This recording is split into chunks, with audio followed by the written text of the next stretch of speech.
In the mid-1880s, France set out to celebrate the 100th anniversary of the French Revolution with a World's Fair like no other. Among the grand ideas was a proposal for a 300-meter tower of iron, the tallest structure the world had ever seen. In June 1884, two engineers at Gustave Eiffel's firm sketched an idea for a lofty iron lattice spire, and by 1886, Eiffel's design had triumphed over 100 other proposals to become the centerpiece of the 1889 Exposition Universelle. The government contract signed in January 1887 gave Eiffel's company the go-ahead to build the tower on the Champ de Mars, a former military parade ground in Paris. Little did anyone know how fiercely this iron giant would be debated before it ever rose from the earth. Even before construction began, the project stirred impassioned opposition. Paris's artistic and literary elite recoiled at the thought of a metal truss piercing their elegant skyline. On February 14, 1887, a letter of protest appeared in Le Temps newspaper, signed by luminaries like Charles Garnier, Guy de Maupassant, Alexandre Dumas, fils, and others. They denounced the useless and monstrous Eiffel Tower and shuddered at the prospect of this gigantic black smokestack looming over Paris's venerable monuments. For 20 years, they warned, the city would be cast under the hateful shadow of a truly industrial blemish. Such fiery language echoed across cafes and salons, as critics called the design a blight on Parisian beauty. Gustave Eiffel met the outcry with a calm defense. He argued that engineering could have its own elegance and that the tower's form, shaped by the laws of wind resistance, would possess a unique beauty of strength. He even likened his tower to the Great Pyramids, a monumental achievement of its time. With the city officials' support and the contract in hand, Eiffel pressed on. The Champ de Mars was cleared, foundations were plotted, the Iron Lady's birth was imminent, controversy or not. January 1887, the first spades hit the ground, and the Eiffel Tower's construction begins. Paris watches skeptically as a forest of wooden scaffolds and cranes rises on the Champ de Mars. Over the next 2 years, a colossal metal skeleton takes shape. All the tower's 18,000 individual iron parts have been prefabricated in Eiffel's factory on the outskirts of the city, each piece engineered with micrometric precision. Now on site, teams of builders hoist the girders into place with steam-powered cranes that inch upward along the growing structure as if climbing it. Rivet gangs swarm each junction, four-man teams heating, positioning, and hammering red-hot rivets that fuse the iron pieces together. The air is thick with the smell of hot tar and steel. A journalist visiting the site early in 1889 describes a thick cloud of tar and coal smoke choking the air and a din of metal screaming beneath the hammer as workers perched on narrow beams strike rivets in unison, sending showers of sparks into the sky. Against the winter gray, these dark figures high above seem to be reaping lightning bolts in the clouds, forging a tower that reaches ever higher. Despite the rudimentary technology of the age, progress is astonishingly fast.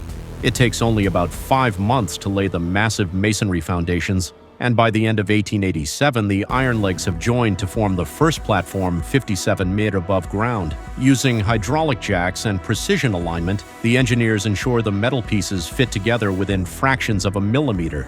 As the Parisians below marvel or fret at the rising silhouette, the work continues relentlessly through 1888. Then on March 31st, 1889, Gustave Eiffel ascends to a narrow platform at the very top of his completed tower to unfurl the French tricolor flag. In just 26 months, his team has erected an iron lattice 300 meters tall, about 984 feet, a new world record. Paris now has a new pinnacle. Eiffel is awarded the Légion d'honneur on that windswept platform as the tower officially opens. The monstrous project the critics decried has materialized as an engineering marvel. At 312 m including the flagpole, the Eiffel Tower eclipses the Washington Monument to become the tallest human-made structure on Earth. Its proud creator can only imagine what the public will make of it when the World's Fair begins. May 1889. The Eiffel Tower opens to the world, not as a scar on Paris, but as the grand entrance arch to the Exposition Universelle. Paris is alive with celebration.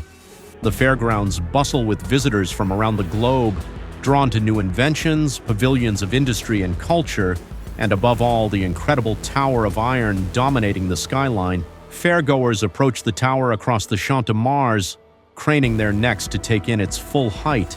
Many are eager to ascend, A series of novel elevators, designed by Otis and a French company, ferry passengers up to viewing decks, a thrilling journey into the skies above Paris. From the summit, the city lies spread out like a map, the Seine glinting in the sun and distant hills hazy on the horizon. On the ground, beneath the tower's 4 giant arched legs, Parisian vendors sell souvenirs and refreshments to the throngs. By night, electric lights, still a wonder in that era, illuminate the tower's girders, tracing its shape in bright outlines against the dark. The tower blazes like a beacon visible across the city, proclaiming a new age of metal and light. What do Parisians think? Awe begins to eclipse skepticism. During the World's Fair of 1889, the Eiffel Tower draws nearly 2 million visitors in just 6 months. It is the smash hit of the exposition, the futuristic centerpiece of a fair celebrating science and progress. The earlier cries of outrage and predictions of artistic doom are largely silenced. Standing beneath the completed tower, many former critics are grudgingly impressed by its airy elegance and the breathtaking vistas it offers. As one observer notes, the criticism burnt itself out in the presence of the completed masterpiece and the huge popular success it received. A few diehards hold out. The writer Guy de Maupassant, who loathed the tower's design, is said to take his lunch inside the tower's restaurant each day because it's the one place in Paris he can't see the structure. But such anecdotes only underline the broader shift. The Eiffel Tower, once feared as an eyesore, is fast becoming a symbol of modern Paris. Still, everyone knows this triumph is meant to be temporary. The tower was built under a permit that lasts only 20 years. It was intended as a spectacular centerpiece for 1889, not a permanent part of Paris. Many wonder what will become of the Eiffel Tower after 1909. Will this colossal structure be dismantled and sold for scrap as originally planned? In the decade after the fair, the Eiffel Tower remained open as an attraction, but its future was uncertain. Gustave Eiffel was keenly aware that to avoid demolition, the tower needed to prove its usefulness.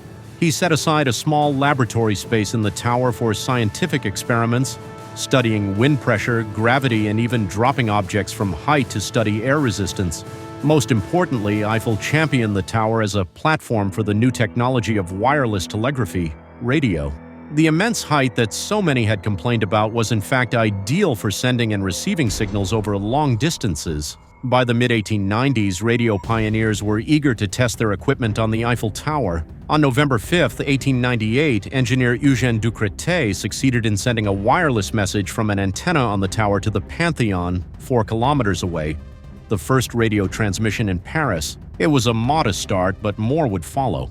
In 1899, a permanent radio transmitter was installed, and soon signals from the tower could reach as far as London. Eiffel himself funded the installation of a dedicated radio telegraphy station at the tower summit in 1903, hoping to showcase the structure's value. By 1908, a powerful new antenna perched atop the tower was sending radio messages nearly 3,700 miles, or 6,000 kilometers, across the Atlantic. The tower had in effect become a giant broadcast mast, a node in the world's expanding wireless network. These innovations paid off just in time. The year 1909 loomed when Eiffel's 20-year permit would expire and ownership of the tower would revert to the city of Paris.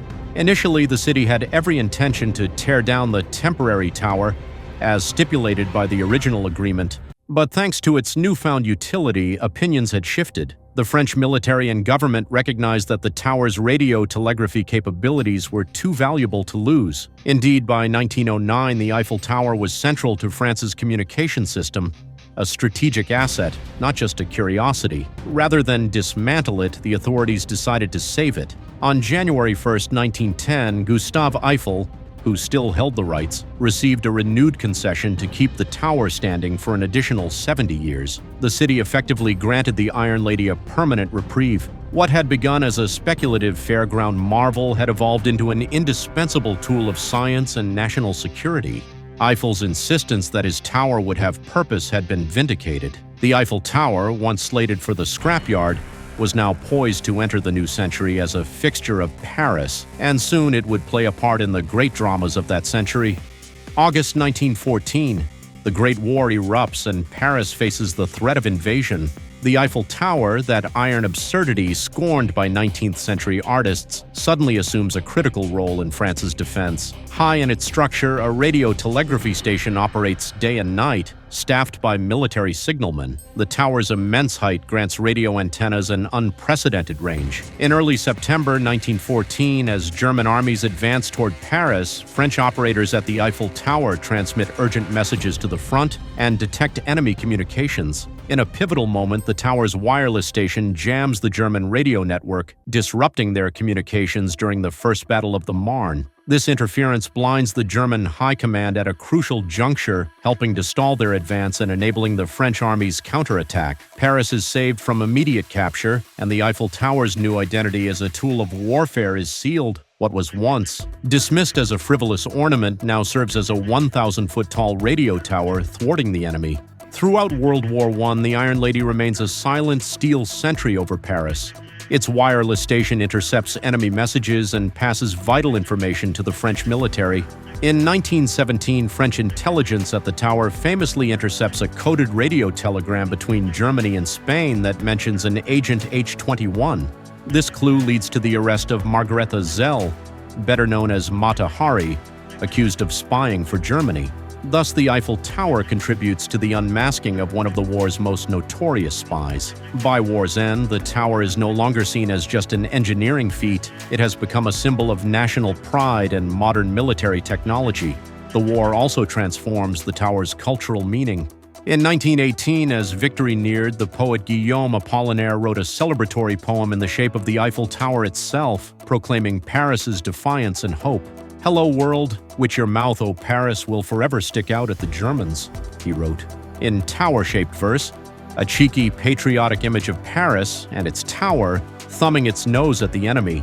By the time the guns fall silent, the Eiffel Tower has been indelibly cast as a symbol of Parisian resilience. Once merely a controversial experiment in iron, it now stands for Paris's survival and technological prowess in a modern age of war. The shift in public sentiment is clear. The Eiffel Tower is no longer just in Paris, it is of Paris, as much a part of the city's identity as Notre Dame or the Arc de Triomphe. After World War I, the Eiffel Tower continued to expand its influence in both practical and cultural realms. In the 1920s, the tower solidified its place as a hub of communications. By 1921, a permanent radio station called Radio Tour Eiffel began regular broadcasts from the tower, transmitting some of France's first public radio programs. Parisians would tune in to music and news crackling out over the airwaves, unaware that the voice in their receiver originated from the tip of the old iron tower. The Eiffel Tower's lattice, so despised by 19th century aesthetes, had become the very backbone of the city's wireless network. In 1925, the tower even carried out some of the earliest television experiments, sending low-resolution images across the city, a hint of innovations to come. At the same time, the Eiffel Tower found an unexpected commercial role. Automaker André Citroën struck a deal to use the tower as a colossal billboard. Starting in 1925, Parisians were astonished to see the tower lit up at night with 125,000 electric bulbs spelling out Citroën in vertical letters running down its sides. For nearly a decade, 1925-1934, this brilliant advertisement blazed each night, making the Eiffel Tower the tallest advertising sign in the world. The spectacle could be seen for miles, a symbol of modern consumer culture literally written in lights on the city's greatest landmark. Under Citroën's glow, the tower became a beacon of the roaring 20s in Paris, a time of jazz, Art Deco, and exuberant innovation. By now, the artistic hatred of the Eiffel Tower had faded into history. A younger generation of artists embraced the tower as a muse and a symbol of the new era. Painter Robert Delaunay, for example, created a series of bold modernist paintings of the Eiffel Tower, including the famous Red Tower in 1911, which depicted it in fragmented cubist form. Photographers and filmmakers also fell in love with the tower's striking form. It became a fixture in countless photographs, newsreels, and films representing Paris in a single frame. No longer a blight, the Eiffel Tower was now chic. It represented the cutting edge of the modern city, as much a part of Paris's allure as its cafes and boulevards. Tourists had begun flocking to Paris between the wars, and a visit to the Eiffel Tower was a must on their itineraries, whether to climb its stairs, dine in its restaurant, or simply marvel at the view. The tower also accumulated colorful legends during these years. Perhaps the most famous is the story of conman Victor Lustig, who managed to sell the Eiffel Tower not once but twice in 1925-26. Posing as a government official, Lustig convinced scrap metal dealers that the city planned to tear down the dilapidated tower and sell it for scrap, and he got them to pay bribes for the lucrative demolition contract. By the time the hoax was discovered, Lustig had fled with a suitcase of cash. The audacious scam made headlines and only added to the tower's notoriety, and of course the Eiffel Tower was never truly in danger in the 1920s. By then it was far too valuable and beloved. As the 1930s dawned, the Eiffel Tower faced a new kind of competition, the race for global architectural supremacy. In 1930, the Chrysler Building rose in New York City to a height of 319 meters, ending the Eiffel Tower's 41-year reign as the tallest structure in the world. A year later, the Empire State Building soared even higher. Yet Parisians hardly felt diminished by this. The Eiffel Tower's symbolic stature was undimmed. It had outlasted its skeptics and become an icon of modern France. When Paris hosted another World's Fair in 1937, the venerable tower presided gracefully over the exhibition grounds, floodlit in glory as visiting nations once again gathered in its shadow. By the eve of World War II, the Iron Lady was firmly entrenched as the emblem of Paris, as familiar and dear to its citizens as the very streets around it. June 1940, dark days in Paris. German forces occupy the city and swastika banners hang on many monuments. The Eiffel Tower, too, comes under the occupiers' control, but not before Parisian patriots enact a subtle act of resistance. As the German army approached, French engineers cut the lift cables of the Eiffel Tower. They disabled the elevators deliberately so that Hitler and his officers, if they wished to raise the Nazi flag atop the tower, would have to climb the stairs. In fact, when Adolf Hitler toured Paris after the conquest, he reputedly chose not to scale the 1,600 steps to the summit.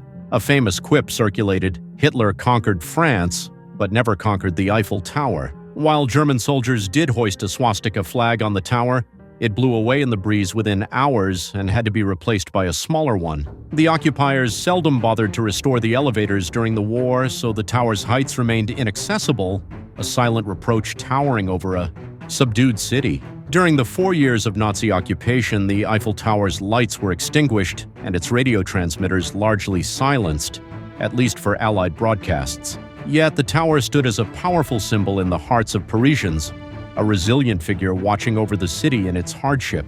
It's said that from the tower, some brave souls transmitted clandestine radio messages, though officially it was under German control.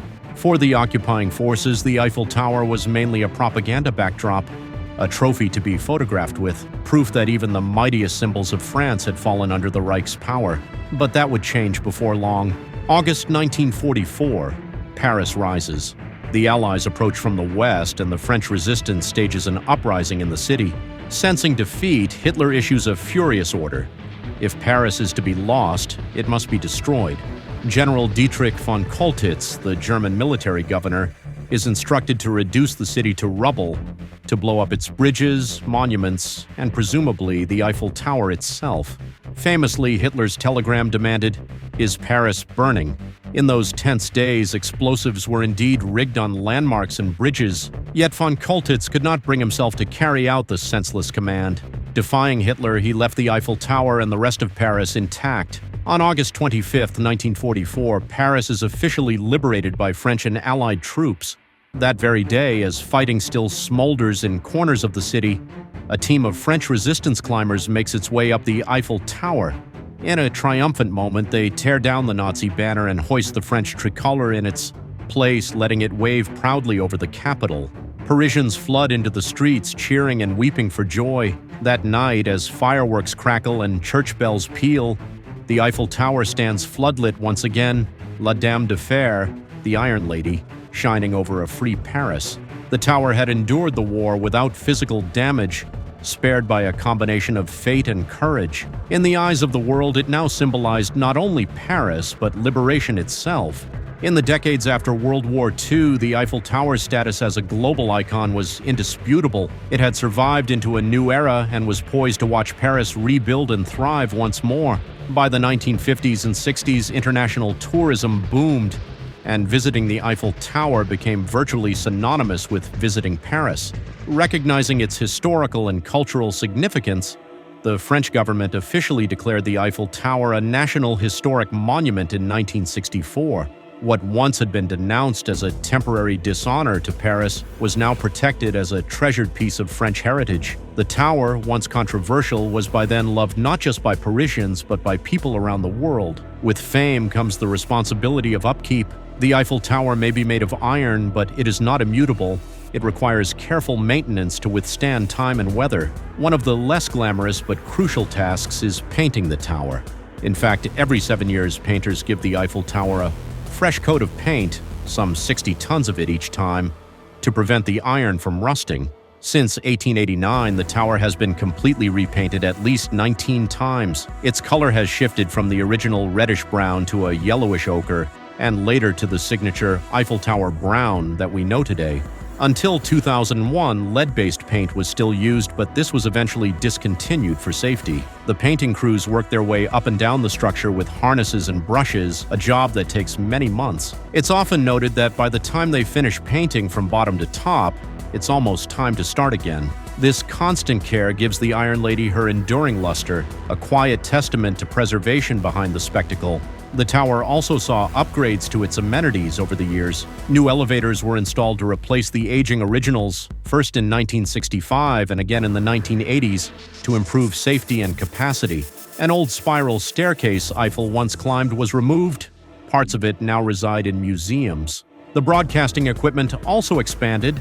A television antenna added in 1957 boosted the tower's height by about 19 meters, and over time an array of radio and TV transmitters bristled from the top, maintaining the tower's legacy as a communications hub into the age of television and beyond. Through all these changes, the Eiffel Tower continued to be Paris's most recognizable profile. By the late 1980s, the Iron Lady was nearing her 100th birthday and still in splendid form. Paris prepared to celebrate. In 1989, on the tower's centennial, an elaborate light show and fireworks display marked the occasion, casting the tower in dazzling colors and flashes. That 1989 illumination by lighting designer Pierre Bidot was so distinctive that it was later deemed a piece of art in itself, protected under copyright. The centenary festivities underscored how far the Eiffel Tower had come in the public imagination. Once an embarrassment, it was now the guest of honor at its own grand party, feted by the city and watched on television by millions around the world. As the 20th century drew to a close, the Eiffel Tower had firmly taken its place as one of the world's most visited and beloved landmarks. Long gone were any notions of tearing it down. Instead, people wondered how we ever could have lived without it. November 2002, the tower welcomed its 200 millionth visitor since opening.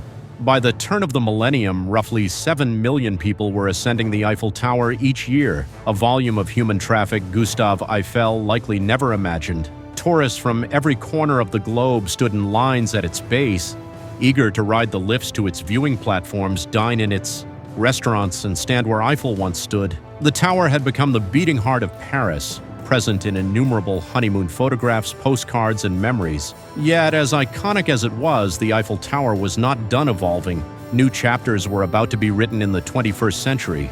On the cusp of the year 2000, the Eiffel Tower once again became the stage for a breathtaking spectacle. As the clock ticked down on December 31st, 1999, Paris turned the Iron Lady into a giant beacon to welcome the new millennium. High-powered searchlights were mounted on the summit, and 20,000 flashbulbs were carefully hung all over the tower's frame. In the final minutes before midnight, the bulbs began to twinkle, cascading up the tower from base to top in waves of sparkling light. At the stroke of midnight, an eruption of fireworks encircled the tower, painting the sky with color and illuminating the structure in a brilliant glow.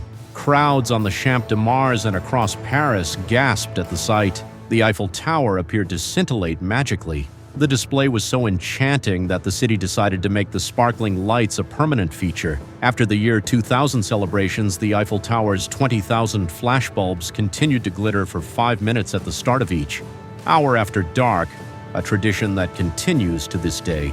Now, every evening in Paris on the hour, the Iron Lady dons a cloak of sparkling diamonds, delighting new generations of onlookers. Bastille Day fireworks light up the Eiffel Tower on July 14, 2013, illustrating its role as a centerpiece of national celebrations. The Eiffel Tower in the 21st century stands not only as a monument of the past, but as a living part of France's present. It remains the focal point for national festivities and moments of unity. Each July 14th, Bastille Day, the tower is the backdrop for an extravagant fireworks show, the sky behind it bursting into blooms of red, white, and blue. On New Year's Eve, Parisians often gather near the tower to count down to midnight as light displays dance across its surface. The global community, too, continues to hold the Eiffel Tower in special regard. After nightfall, its iconic silhouette, a lacework of illuminated iron, can be seen from many vantage points in the city, a scene immediately associated with romance, art, and Parisian grandeur. In popular culture, the tower is ubiquitous. It appears in countless films, paintings, and stories whenever Paris is evoked. No other structure so instantly says Paris as the Eiffel Tower does. It has become a symbol of love and adventure. Proposals are made on its top deck, and its image is printed on everything from postage stamps to t-shirts worldwide. The very thing once derided as a high and skinny pyramid of iron ladders now embodies the City of Light's charm. Even after more than 130 years, the Eiffel Tower continues to evolve and adapt. In March 2022, engineers mounted a new digital radio antenna at the tower's pinnacle, dramatically airlifting it into place by helicopter while tourists and locals watched from below. This addition extended the tower's height by another 6 meters, 20 feet, raising it from 324 meters to 330 meters tall. The president of the tower's operating company noted that it was a historic moment. The Eiffel Tower is getting higher, which is not so common. He reminded everyone that from the earliest days of radio to today's digital signals, the Eiffel Tower has always been a partner in technological progress. Indeed, the Iron Lady has continually served as a broadcast tower for radio and television, and now digital transmissions, a nod to Eiffel's original vision of the tower as a scientific utility, as well as an object of beauty. Modern upgrades like this ensure the tower remains not just a 19th century relic, but a functional part of 21st century Paris's infrastructure. Today, standing beneath the Eiffel Tower and looking up, one can hear the languages of dozens of nations spoken by the people in the queues, feel the cool touch of its iron pillars, and see the immense arches framing the Parisian sky. The city bustles around it. Cars honk along the Quai Branly, vendors sell crepes and model towers to visitors, and the Seine flows peacefully nearby, but the tower remains a steady guardian over Paris. It's hard to imagine that this beloved landmark was once considered an eyesore worthy of demolition. The words of the 1887 protest now seem almost comically misguided. This hateful column of bolted sheet metal, as they called it, has become one of the most admired structures on the planet. From controversy to icon, the journey of the Eiffel Tower has mirrored the very story of modern Paris. What began as a bold engineering experiment and the subject of fiery debate has evolved into the enduring symbol of the City of Light, loved, illuminated, and everlasting. As the sun sets each evening and the tower's lights begin to sparkle, one cannot help but feel that Paris itself is saying, "Voila, here I am," resilient, radiant, and always reaching skyward.